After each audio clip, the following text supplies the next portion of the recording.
Oke, Assalamualaikum warahmatullahi wabarakatuh. Perkenalkan, nama saya Askal Baihaqi, dan di sini saya akan menjelaskan tentang penggunaan HTML dan juga CSS dalam file PHP ini. Oke, untuk penggunaan HTML di file ini, itu pertama kita melihat ke bagian bodinya terlebih dahulu. Kemudian di sini ada div pembungkus dengan kelas container.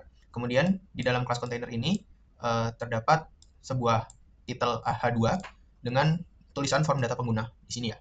Kemudian terdapat penggunaan form yang digunakan untuk formulir ini, kemudian diakhiri dengan tombol submit. Oke. Kemudian di sini ada kelas output untuk menampilkan outputnya, namun karena belum diisi jadi tidak ada. Kemudian di sini juga untuk menampilkan state, session dan juga cookies itu ada, tapi karena kita belum mengisi apa-apa jadi belum ada.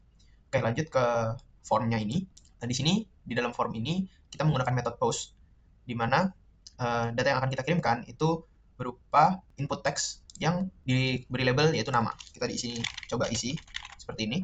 Kemudian di sini ada penggunaan drop down dengan text select untuk name-nya color, atau di sini kita memilih warna favorit. Nah, di sini kita mempunyai 4 opsi, merah, biru, hijau, dan juga kuning. Di sini bisa dilihat penggunaannya di drop down. Misal kita pilih warna biru. Kemudian untuk hobi, di sini kita menggunakan looping yang mengambil data dari array yang ada di atas. Kemudian untuk berikutnya adalah input dengan type submit yang biasanya berupa button, dan value-nya adalah kirim. Oke, kita coba kirim dengan nama Askal Baihaqi, warna favoritnya biru, dan hobinya adalah traveling. Di sini ya kita bisa lihat output. Nah, karena kita memilih warna biru, di sini biru akan menampilkan, warna biru menandakan ketenangan. Yang bisa dilihat di sini. Warna biru menandakan ketenangan. Kemudian di bawahnya juga terdapat halo dan diisikan dengan nama yang di-post ke dalam session. Ini bisa dilihat di sini, halo. Di sini variabel yang digunakan adalah name untuk menyimpan Askal Baihaqi ini. Kemudian nama warna favoritnya biru dan hobi pilihannya adalah traveling. Di sini kita juga menampilkan session yang aktif dari kelas state ini. Di sini ada session aktif, selamat datang kembali Askal Baihaqi, yang diambil dari variabel name. Kemudian cookie juga terdeteksi karena kita sudah pernah mengunjungi halaman ini. Kemudian kalau kita back di sini, nah datanya yang ditampilkan itu akan hilang. Namun session yang aktif dan juga cookie-nya itu masih ada. Oke, kita lanjut ke penggunaan seleksi kondisi. Di sini terdapat cukup banyak seleksi kondisi. Yang paling pertama kita dapat lihat adalah untuk set cookies-nya. Di mana apabila cookies tidak atau belum di set, maka kita set cookie menjadi user visited. Waktu cookie berlaku itu kita isi selama 3.600 detik atau 1 jam. Lanjut ke seleksi kondisi berikutnya. Di sini adalah seleksi kondisi untuk warna, di mana akan mengambil variabel bernama color yang akan disimpan ke dalam method post dengan nama color ini.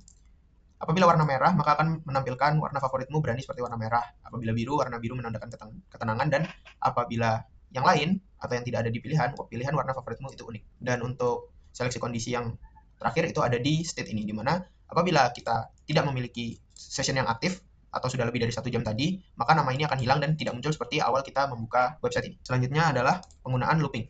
Looping digunakan pada label hobi di sini. Nah, cara penggunaannya adalah menggunakan tag PHP dan for each. Nah, di sini kita menggunakan array hobbies, dan hobbies ini untuk jamaknya, dan untuk singularnya kita menggunakan H di sini. Sehingga akan mengambil data-data dari hobbies.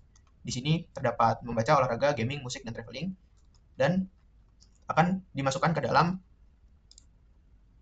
form ini. Seperti ini. Apabila kita tambah, kita tinggal ingin menambahkan hobi, kita di sini. Misal saya ingin menambahkan hobi berantem gitu. Nah, sini kita tinggal refresh dan di sini akan ada berantem gitu. Jadi seperti itu lebih efisien apabila menggunakan for loop dan datanya disimpan di dalam array. Untuk membuat array-nya juga cukup gampang, di mana kita hanya membuat variabel seperti biasa, lalu pada inisiasinya kita menggunakan kurung siku seperti ini, dan di sini kita bisa mengisikan banyak sekali data dengan tipe data yang sama. Contohnya di sini kita menggunakan string, sehingga semua yang ada di dalam sini adalah string dan dapat dipisahkan dengan koma. Oke, kemudian kita lanjut ke cookies. Oke, untuk penggunaan cookies di sini kita menggunakan variabel bernama user visited, dan apabila user sudah mengunjungi maka user visited akan bernilai yes dengan waktu 3.600 detik atau 1 jam tadi.